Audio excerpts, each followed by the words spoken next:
Rockin rescue, and we've got new babies. It seems like there was an influx of dogs all of a sudden. There was. So we had a few weeks where we're like, okay, we got to do some pup dates, and then we had all of these events. Like last weekend was a blur. Yes. Between a very successful microchipping event and adoption events and a fundraiser, and somewhere in there, you picked up 5? Yes. 5. And thank God for fosters, because the motel is full, just like all of the shelters and all the other rescues are full. So let's talk about, because we're going to have some new babies to meet before we talk about this little girl. But tell me who you pulled in the last week or so. 5 dogs. Yeah, so we got Scrappy-Doo. He's the little dachshund mix. He was at Montgomery County Shelter, and then Tina was also at Montgomery County Shelter. I'm excited to meet Tina. She's so pretty. Yeah, she has heartworm disease. So she was going to be adopted, and then they backed out when they found out that she had heartworm disease because they didn't want to pay for the treatment. And then we pulled Nike, who is a senior Chihuahua with a back injury, but that's getting a lot better. Good. And then these 2 babies, well, one of these babies, it was Tick and Talk, now Charlie and Grace from the Memphis shelter. They were actually on the euthanasia list as puppies. Yeah. Let's talk and think about that. That's how overcrowded the shelters are, and we've talked about how just last month alone, Montgomery County took in 540 animals, and they can only house about 100, 150 between dogs and cats. So imagine, can we just, first off, teeth. Just look at the teeth.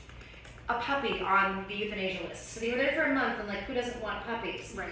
The question is I don't know what's going on in Memphis, but here people want puppies. In fact, before we could even feature the other half of this beautiful girl here, this is Grace. For right now, she is Grace. And you'll notice we're kind of in a different environment because I intruded upon a meet and greet with her potential new family. But so we think that they are siblings because they were taken in at the same time. They were dumped in the same area, so they were found as strays together, so it's kind of hard to tell. They definitely look very different, but they do age about the same, so I'm not sure if it was like a backyard breeding situation, right. And then these were the 2 that didn't sell. Right. Or and so teeth. I love the teeth. Teeth. We just take a moment to appreciate the teeth.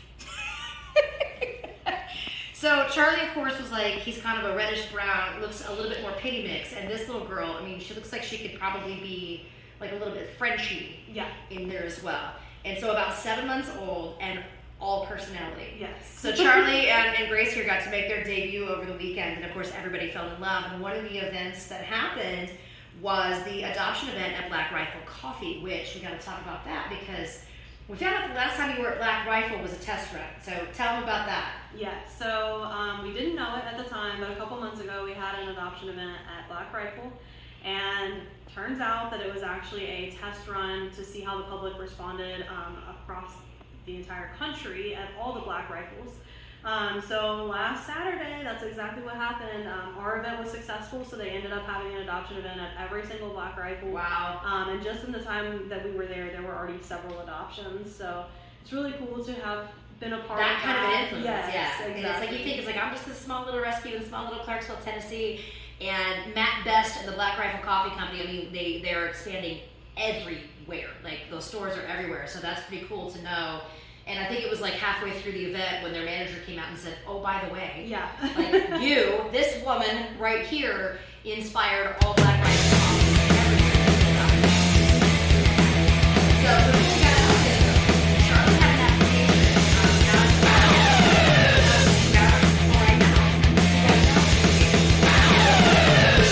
at Black Rifle. Him and his family took Charlie in, and now here we are in a home, and this little girl is probably going to be. I can't imagine her getting out of here. She's already met her potential siblings, and they love each other. But so much personality. She looks very, very chill right now because she's just not quite sure what it's like to be held. Yeah. And you were talking about she made herself at home with the toys. They're everywhere. This is my house. I live here. Oh, there's a toy basket. I got it. But you said something too about how when you got them from Memphis, they'd never touched softness. Yes. Before. Yeah, so they had the elevated, the hard beds in the shelter, and they were sharing a kennel, so they had to share that too. And then when our amazing transport volunteer Drew picked them up, he had a kennel in the back of his car with an actual dog bed in it. And he said that they got in and just kind of sprawled out. And they were like, "What is this?" And just feeling it.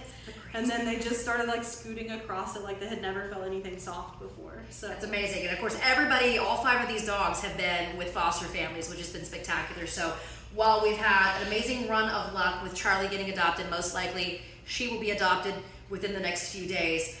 And it sounds like even Nike is, it's a foster fail situation, which is like the best thing we could ever hope for, is to have a foster fail.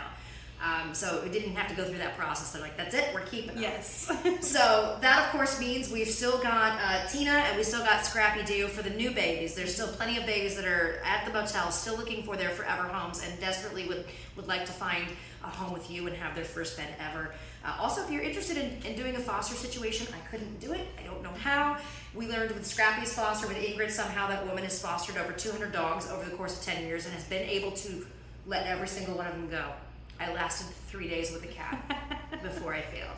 So if you would like to be a foster, that helps out too, because that's even more dogs that we can take in, not only into the actual Mikaela's Mutt Motel, but just, in general. So like you can have some space in your house. Right. Other babies can be saved and rescued. And what do you think, Grace? You happy? What do you think? What do you Did you think? find a spot? Yes, ma'am. Check them all out at MikaelasMuttMotel.org.